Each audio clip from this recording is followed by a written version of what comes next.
Hi everybody, my name is Brian Seymour and I am the Director of Instructional Technology for Pickerington Local Schools. Today we'd like to talk a little bit about the PLSD one-to-one program. So back in 2015, we created this wonderful technology plan that's allowed us to do a lot of great things in school. It was created from 7 different stakeholder groups, including teachers and parents and administrators and community members. And our goal was to create a master plan for all of technology. It has a very strong connection with teaching and learning. It also has a change in pedagogy, which is a change in teaching style. So teaching is not going to look exactly the same as what it did when we went to school. It's going to look a little bit different for the digital age. It also allows for a roadmap of devices, and one of those things that it allows is a one-to-one program, which basically means that every single one of our kids in Pickerington schools is going to be loaned a device that they're going to be allowed to use throughout the school year. Along with that, we had to talk a little bit about teaching practices. If you just hand a kid a device, they don't necessarily learn as well as they can if we change some of our teaching practices. So you're going to see a little bit different. You're going to see a little bit more digital. You're going to see a little bit more feedback coming online, as well as homework's going to look a little different. It's going to be a little bit more digital. You're not going to see worksheets coming home. You're going to see more digital things and things through Google Classroom that they're going to do. So this is basically our version of blended learning that we call tradigital learning, the blending of best teaching practices of a traditional classroom with those of a digital classroom. So the device that your kids are going to be getting is the Dell Chromebook. It's an 11-inch Dell Chromebook, 4 gigs of RAM. It's got a touch screen, rubber bumpers, sealed keyboard as well. So it's pretty rugged, but I still encourage parents to look at possibility of buying a case or really making sure that we're taking care of these devices. One of the things is these devices do belong to PLSD. We do have the right to search them. We do have the right to monitor them as we go through. The students will retain their device for 4 years. So as 5th graders, you will have the exact same device for the next 4 years up and through the end of your 8th grade year. And when you get into high school, you'll get a brand new device. So for keeping a device for 4 years, we really ask that you take care of that device throughout the course of its life. One of the things that we ask, and this is one of the things that we need to start getting in the habit of, is charging our Chromebook at home. So every night when you come home, plug the Chromebook in, make sure that it's charging overnight, bring it into school 100% charged. We are not allowing power cords into the classroom, mainly because our school is not set up for 28 kids charging their Chromebooks all at the exact same time. We don't want any trip hazards or anything like that. The Chromebooks have 11-hour batteries on them, so as long as they're fully charged up, they should be ready and good to go. We'll also talk a little bit here in a minute about the Technology Protection Plan, which is basically an insurance program that will allow for teachers or for students. One of the things is all of our Chromebooks are filtered and monitored 24/7, 100% of the time. So regardless of what Wi-Fi you hit, here, home, Starbucks, what have you, the Chromebooks are going to be completely filtered and monitored. We also have alerts set up, so if our students are looking at anything inappropriate, our school administrators, our school principals will get different types of messages, and we'll have conversations with students. We'll also let the parents obviously know what some of those things are. So basically we have inappropriate material, and we also have harmful effects as well too. The teachers have a program where they can monitor all of the Chromebooks throughout the day and making sure that the kids are staying on task, making sure they're doing the appropriate thing, doing their schoolwork, and not necessarily playing Fortnite in the middle of class. Also, since these are PLSD devices, the PLSD acceptable use policy is in place 24/7, basically meaning that we're doing the right thing. We're using these for instructional purposes, and that policy is available on the school district website if you'd like to check it out and get a little bit more detail on that. One of the other things that we're doing, it's a little bit different, is that we're not going to set up printing for the Chromebooks. And one of the main reasons is we're asking teachers to use less paper in the classroom. So a lot of this is going to come home digital. So you may not have those worksheets with, grades on the top of them, but what you will get is if you ask your student to log in through Google Classroom, you'll be able to see all of their work digitally and all of the feedback that the teachers have given digitally throughout the course of the year inside of Google Classroom. Also, on the Chromebooks, yes, apps can be installed, but only the apps that we have approved as a technology staff and as a teaching and learning staff are going to be ones that students are going to be allowed to download.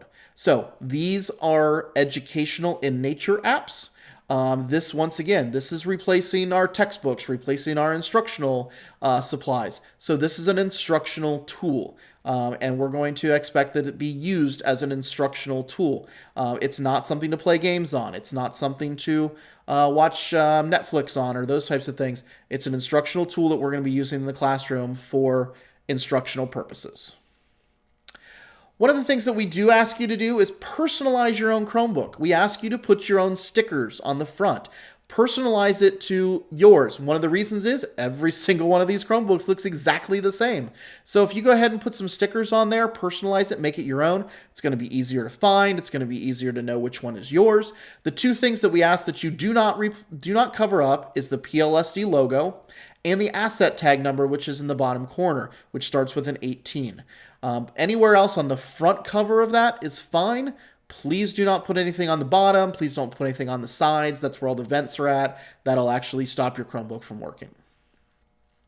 Parents, if you have any concerns at all throughout the course of the year, please feel free to contact your building's main office. Start there with them. The teachers will be able to answer the grand majority of your questions, and the building principals.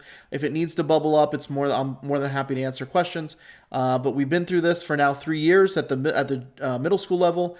So I will tell you the teachers and the administrators at the middle school levels have a great understanding of what we're trying to accomplish here and do a phenomenal job with our students. So please start with them if you have any concerns. One of the things that's asked is how long do kids keep these devices? They'll get them today. They will keep them all the way until the end of the school year. The last couple of weeks, we'll develop a schedule and we will collect all of the Chromebooks. The kids will not keep them over the summer. We'll collect them, we'll clean them up, we'll get them ready to go back, we'll repair anything, so on and so forth, but they will not keep them over the summer.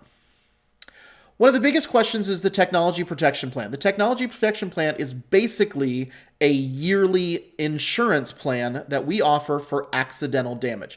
It is a yearly plan. You must purchase it every single year.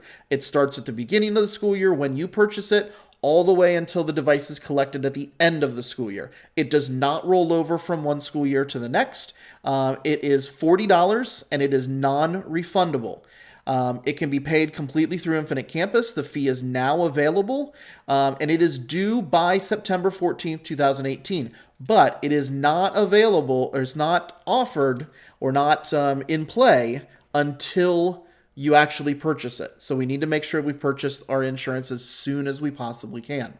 What you get is you get $400 worth of repairs and labor costs towards any type of accidental damage. Walking down the hallway, they accidentally drop it, the screen cracks, those types of things. All right. Lost and stolen devices are not covered by the technology protection plan. The charger also itself is not covered and is the sole responsibility of the parent or guardian. And coverage is 24/7. So if the accident happens at home or the accident happens at school or on the bus, it's covered as long as it's an accidental damage. Any damage that's due to intentional, reckless, willful, wanton, or malicious conduct is not covered. So if you intentionally throw it down the stairs, if you purposely hit it, if you purposely sit on it, those types of things are not covered by the technology protection plan, and we will charge you whatever the current market rate is to get those things fixed. So once again, please make sure that you're taking care of these devices. We need for them to last us 4 years. And I don't think parents, you want to have to worry about extra charges going on through there. One of the biggest things I want to reiterate is that the coverage does not start until the technology protection plan is purchased. And that needs to be purchased through Infinite Campus. So parents, if you go home and you buy it tonight on Infinite Campus, it starts tonight. If you don't purchase it for 2 weeks, then you've got 2 weeks of unprotected coverage there. And if something happens in these first 2 weeks of school, then you're not covered and you're going to be charged whatever the current market rate is. If you choose not to purchase the technology protection plan at all, which is fine, it's a completely optional plan, you will be charged anything that needs to be replaced or damages at the current market rate with a labor fee of at least $40. So let me give you an example. If the kid breaks a screen, an average screen is somewhere about $170. So that's going to be a $210 fee that you're going to have because of this $170 plus the $40 labor to be able to get that device fixed, where you could have paid $40 here at the beginning of the school year. So a complete replacement of a device is $300. So even if your son or daughter damages and we need to completely replace it, you still have $100 to get you through the rest of the school year. All right, if your device is damaged, here's the biggest thing. Take it to the Media Center. Let the Media Center aide know exactly what the issue is, why it's not working. She will then collect that device from you. She will then give you a loaner device. The loaner device is exactly the same thing, except it's got a big sticker on it that says loaner. And then with that, you can go back to class and you can continue doing your work. Usually repairs take about a week. Some of them take 2 weeks, depending on how bad the damage is to the actual device. On the back of your purple sheet that you got, you have on one side is how to protect your Chromebook, just some little hints and tidbits like you see up here on the screen. And then on the other side is a complete description of the technology protection plan. So please take your time to look through that, decide if you feel that you guys need those, and then if you do, once again, through Infinite Campus, please. All right, a couple of FAQs, just kind of reminders that we go through. One, charging is the big thing. This just needs to be habitual, and we just need to get students in the process of doing this every night. Find a place in your house. A lot of parents do it in like a living room or a kitchen or someplace like that. Find a place for the kids to plug their device in, charge it overnight. A lot of parents don't like it in their bedroom because then kids can get on it at night and so on and so forth. So it's a little bit better in a kind of a communal area. We will not allow students to bring in their power cords. We will not allow students to charge. If they don't come in with the battery, they'll have to do things the old school way on paper and pencil. If a kid forgets their device during the school year, please make sure that, once again, they're not going to get a loaner device. All right, they're going to have to do school stuff the old school way. So please remember, charge it at night, bring it with you every day. If you have a lost or stolen device, please contact your main office ASAP. We have the ability to track all of these devices, but we do not turn it on unless you report to us that the device is stolen or lost. There's only 3 people in the entire district, myself and 2 people on my staff, that have the ability to track these devices. So we will not turn that on unless you tell us that your device has been lost or stolen. Once again, the devices are completely filtered and completely monitored 24/7. The student's history cannot be deleted. So parents, if you wanted to know what it is that they're doing, ask them to start up their Chromebook, boot up Chrome, and voila, there you go. You can see all of their history. All of their websites are stored. And then parents, if you'd like to, I have the ability to automate an email that'll send you a weekly report that'll talk about here's all of the stuff that your kids, or all the different URLs that your kids are going to. So if we need to get to that level, I'd be more than happy to send that up. Just send me an email and we can take care of that. One of the biggest things, that's one of my biggest important things, is protecting student data. Since we are mostly digital, we are giving a lot of student information and a lot of student data to all of these digital vendors that we're working with. And one of the things that we've created, and I believe we're the only school district in the state of Ohio that does this, is we make all of our vendors sign off on our Student Online Personal Information Protection Agreement. All right. So with this, every single one of our vendors has to go by all of these different things that we've put in, all these safe measures that we've put in place to safeguard all of our student data. So I feel very, very confident that our student data is nice and secure with these vendors and only being used for the purpose that we are paying for those types of things. So thank you very much. Your next step is now to go into the gym and collect your Chromebook and collect your power cord.